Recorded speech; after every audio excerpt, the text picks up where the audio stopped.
Salut à tous, on se retrouve pour une nouvelle vidéo avec le GF38. Donc dans cette vidéo, on va voir si on va se qualifier en 8ème de finale ou 16ème de finale d'Europa League. Donc pour cela, on va démarrer directement par le match contre les Young Boys de Berne. Donc on s'en souvient, donc au classement, on est premier avec les Young Boys. Donc si on gagne ce match, on peut dire qu'on sera qualifié. Donc ça va être l'objectif de ce match. Et dans cette vidéo aussi, on finira la saison. Non, l'année 2023 avec Monaco, 3, Valenciennes, Feyenoord, Strasbourg, puis enfin Nantes. Donc on va démarrer directement par notre premier match. Donc pour la compo d'équipe, on va jouer donc avec Safonov dans les cages, Ougma Lienhardt, Fleming Cessignon, Guillemot Shackleton, et enfin la même attaque que d'habitude, Klimovic, Woodburn, Jiménez, et enfin Moussadzité en pointe. Et on ouvre le score 1-0 au but de Moussadzité. On démarre parfaitement le match en Suisse grâce à ce but, ce qui nous permet de prendre les devants dans ce match. Donc c'est parfait sur cette action. On récupère la balle et ça joue directement, ça joue vite en transition. Et ça, donc ça fait 1-0 pour Grenoble. Et de 2, 25e minute. Ça sent bon la victoire déjà. On domine ce match, on a les occasions et Moussadzité qui vient inscrire un doublé, c'est parfait. Ça fait donc 2-0 pour Grenoble. Et de 3, 44e, triplé de Moussadzité. Incroyable match de sa part, qui fait le travail et qui vient marquer le troisième but. Donc sur ce corner, c'est vraiment bien joué sur une passe de Klimovic encore une fois. Donc 3-0. 4-0, 78e, quadruplé de Moussadzité encore une fois. Il est vraiment fort dans ce match, c'est incroyable. Encore la même action que sur le troisième but. Victoire totale 4-0, nous voilà qualifiés donc je pense pour la suite de l'Europa League. Donc c'est parfait, maintenant on va espérer chercher une première place. Prochain match, on va recevoir Monaco, donc un adversaire direct pour l'Europe. Il nous faut une victoire contre les Monégasques, c'est un match très important. Donc pour la compo, on va faire tourner un petit peu avec Safonov, Ougma Lienhardt, Cessignon, Fleming, Boudaoui, Shackleton, Klimovic, Neto, Woodburn et enfin Moussadzité en pointe. Et on ouvre le score, 7ème minute de jeu, c'est parfait. On démarre parfaitement sur ce but de Ben Woodburn. C'est... Quelle frappe, magnifique de sa part. Donc on ouvre le score et on prend les devants, c'est parfait. Et de 2 dans la foulée, 12e minute. On fait le break rapidement, c'est une très bonne chose dans ce match grâce à un but de Matteo Klimovic qui vient marquer sur cette action. Encore une fois Woodburn qui est impliqué, qui vient centrer vers Klimovic. Et 2-1. 2-1, attention. Monaco qui réduit l'écart grâce à Justin Martins sur l'une de leurs seules occasions du match, donc c'est dommage, mais attention à ne pas se faire rattraper alors qu'on fait un bon match pour l'instant. Et 2-3, 59e, Moussadzité qui nous remet devant au score sur ce penalty. C'est parfait, ça fait donc 3-1 pour Grenoble face à Monaco. On reprend un break d'avance. 4e, je pense que là c'est fini. Dans la foulée, on vient marquer Pedro Neto. Pedro Neto qui nous permet de maintenant, je pense, assurer tranquillement le match à une demi-heure de la fin. C'est parfait. 5-1 maintenant. Dans le temps additionnel, la Manita. Ça devient dur pour Monaco. Victoire totale pour nous. Doublé de Pedro Neto, donc c'est parfait.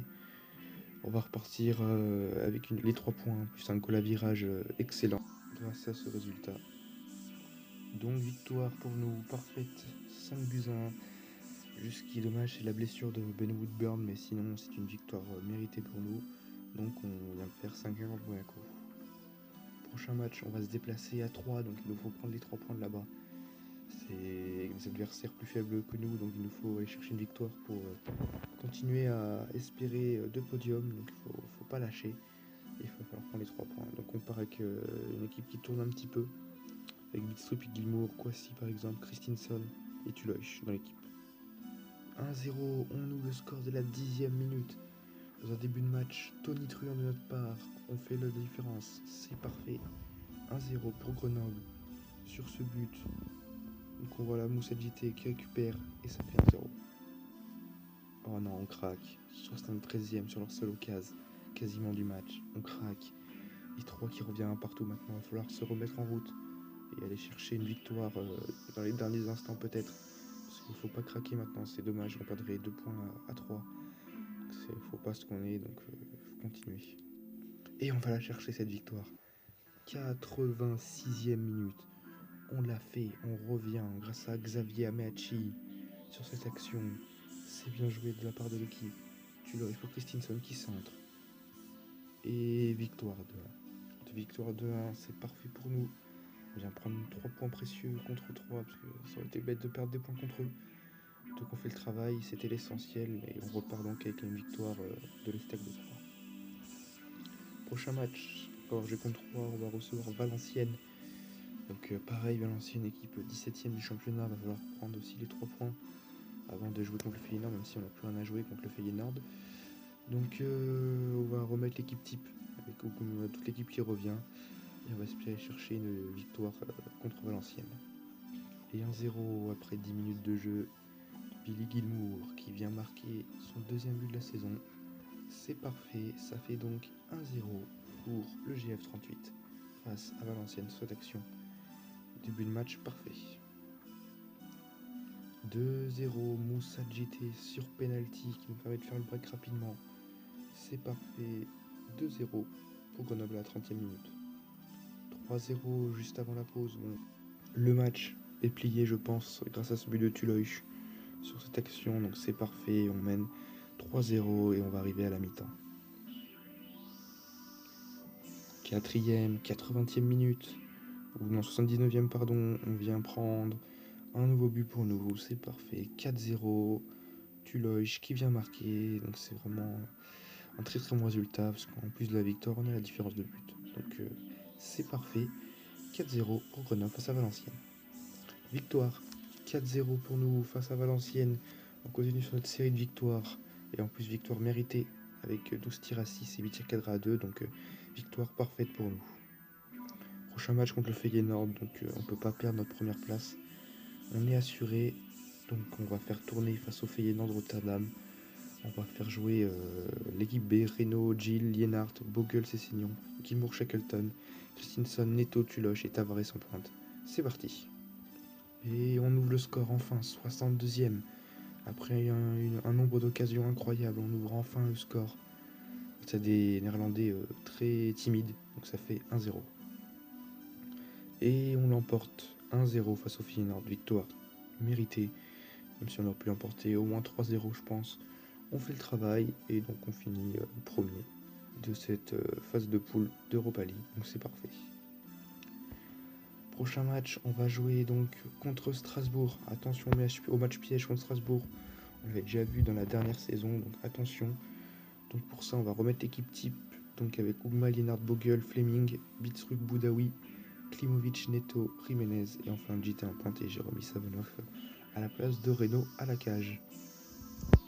Et 1-0 pour Strasbourg d'entrée de jeu. Début de match compliqué. Et là, on concède déjà l'ouverture du score. C'est pas le début de match qu'on espérait. Donc, il va falloir vite réagir. Après ce but de Strasbourg, attention, faudrait pas qu'on perde contre eux. Ça serait vraiment dommage. Aïe aïe aïe. Dans la foulée, Marco Piacca qui vient marquer le deuxième. C'est dommage, c'est leur deuxième occasion, ils viennent marquer. Donc, pas avoir des regrets. 2-0 pour Strasbourg face à nous, donc c'est vraiment une mi-temps de merde pour l'instant, donc on marque pas, on n'y arrive pas, alors que Strasbourg y arrive. 2-0, 3-0, 47e, c'est fini je pense là, 3-0, et on sauve l'honneur, soit Pedro Neto qui vient marquer, ça fait donc 3-1, on va espérer revenir mais ça risque d'être compliqué, on vient enfin marquer, on est enfin récompensé, donc ça fait donc 3-1 entre Strasbourg et Grenoble. 3-2, 87e. On va espérer maintenant, il nous reste 5 minutes pour aller chercher une égalisation grâce à ce but de Moussa Djité. On va espérer maintenant, tout est possible. Défaite 3-2 contre Strasbourg, c'est vraiment dommage. Strasbourg qui marque sur ses 3 occasions. Après cette défaite, on va finir la vidéo donc sur un match contre Nantes. On va espérer l'emporter à domicile pour ne pas se faire distancer devant et pourquoi pas revenir sur le podium. Donc on réaligne la grosse équipe avec toujours les mêmes joueurs. Donc c'est parti pour ce match. Et 1-0, 30e minute de jeu. 1-0 pour nous, encore une fois. Moussa Djité qui vient marquer, 30e. C'est parfait. Ça fait donc 1-0. On démarre parfaitement le match sur cette action. Donc très bon début de match. 1-0. 2-0, 62e. On vient tranquillement assurer cette victoire face à des Nantais très peu offensifs et très peu dangereux, donc 2-0. Fin du match, victoire totale face à Nantes, victoire méritée surtout. On finit bien l'année 2023 par une victoire. Donc c'est la fin de cette vidéo. Donc on a fini sur cette belle victoire contre Nantes. Donc au niveau des matchs, on aura battu les Young Boys de Berne, puis on aura eu 4 victoires de suite avec Monaco 5-1, 3-2-1, 4-0 contre Valenciennes et enfin 1-0 contre le Feyenoord. Malheureusement, on aura fait une défaite contre Strasbourg 3-2 et on aura fini par une victoire 2-0 contre Nantes. Donc au niveau du classement, on est pour l'instant deuxième, à égalité avec Bordeaux et avec 3 points d'avance sur Lille et Lyon. Donc on est vraiment bien parti, même si Paris est très très loin au classement. En Eurocup, donc l'Europa League, nous sommes qualifiés directement pour les 8e de finale. Donc le premier tour, on ne le jouera pas. On est exempté, donc on jouera un des 8 adversaires là, normalement. Donc on jouera pas avant mars, donc je sais pas si on pourra le jouer dans la prochaine vidéo. Parce que dans la prochaine vidéo, on va jouer donc notre match de coupe contre Monaco, ensuite Bordeaux, Montpellier, Lille, Nice et enfin l'Olympique Lyonnais voire Paris. Comme ça on commencera dans la vidéo d'après les matchs d'Europa League. Donc